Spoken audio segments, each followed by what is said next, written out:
I feel like it's very important to measure the upside and downside before attaching yourself to doing something or committing yourself to doing something, because a lot of people will just look at the upside and then they end up quitting very early on in their venture because they didn't measure the downside. And it was so obvious to do that, but people, I don't know why people neglect it. It's like they only look at the positive and then they wonder why they quit.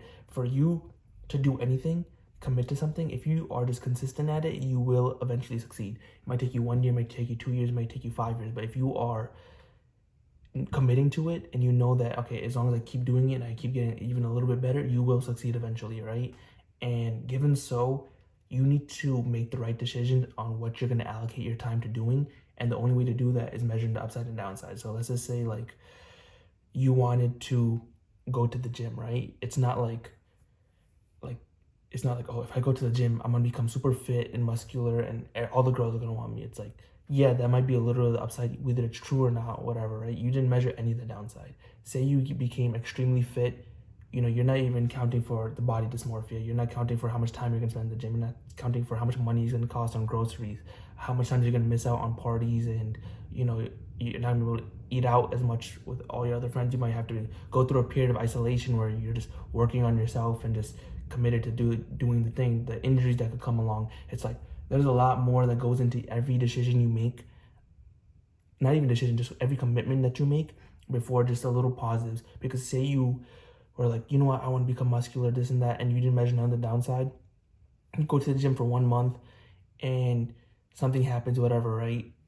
And you quit, you just wasted a month of your life. And now you didn't get any of the progression for you to get attached to, and then like continuously go to the gym because you quit too early, and then you just wasted a month when you could have allocated it way better in some other aspect. Now it's still important to go through that little trial phase, as long at least you did something, but you could have kept going and actually got the goals that you wanted to if you just either pushed through it, which is a little bit harder. But if you knew what it would have taken, you could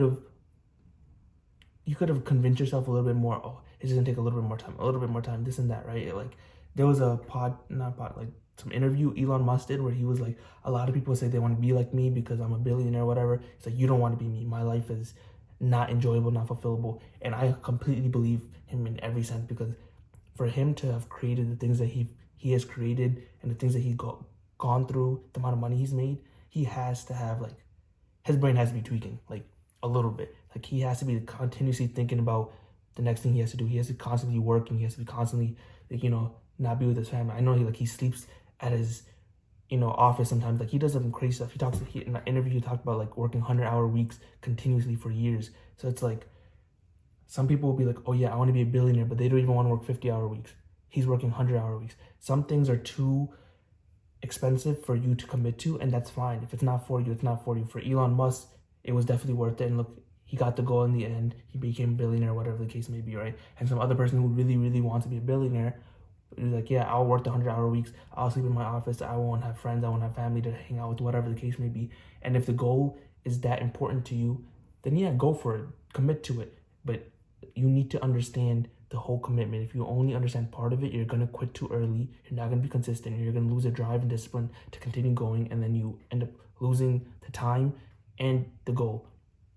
And it's so easy to measure upside nowadays, to measure the upside and downside, because you could just look it up. You can be like, what are the benefits? What are the negatives of doing this? What are the benefits of starting a business? What are the negatives of going into business? Like everything, all the information you ever will need is online. You just read some couple of forums, some real people talking, and they'll tell you everything that you need to know. You could even ask questions. People will probably answer if you just give it enough time.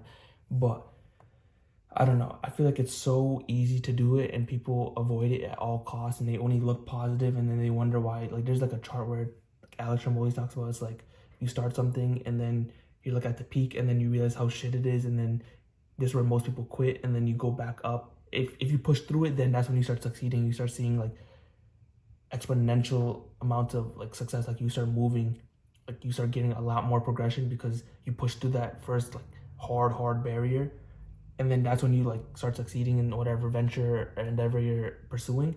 But people always quit right there when it goes to shit, and it's simply because they didn't measure the downside. And if you are able to do one thing that you know you need to do and you are able to push through it, then you might have the skill of resiliency so that now you can progress yourself in other endeavors and ventures. So that's one thing, but that skill is hard in itself to build because you would need to push through multiple barriers in order to build that resilience.